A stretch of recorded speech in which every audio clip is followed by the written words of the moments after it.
Now, if you do a Google search on the LGBTQ plus movement, it will be Western dominated.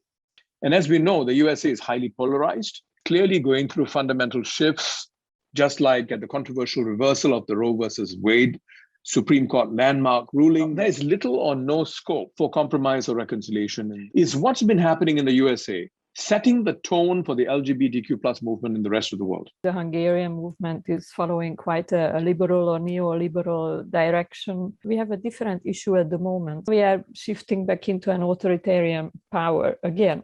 A lot of people are realizing that LGBT rights are an issue of democracy, not just human rights. And that's why support is growing. Supporting LGBT people is also a way to protest against the oppression, against democracy.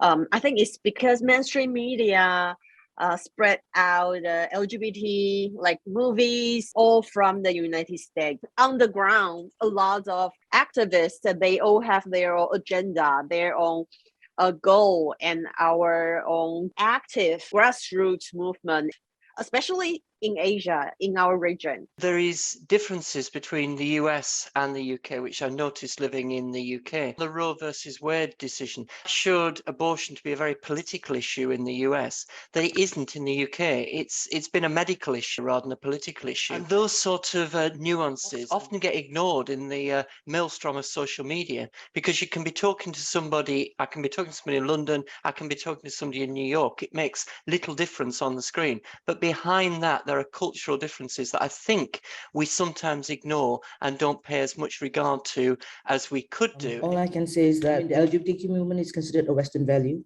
for a fact for Malaysia. We looked at America as a symbol of hope. When all this happens, it's like, okay, but it doesn't do anything to us because we don't have all those freedom as America does. So we look at it, we said, they're going through exactly what we are going through. Yeah. So you don't feel alone? Yep. In solidarity. Okay.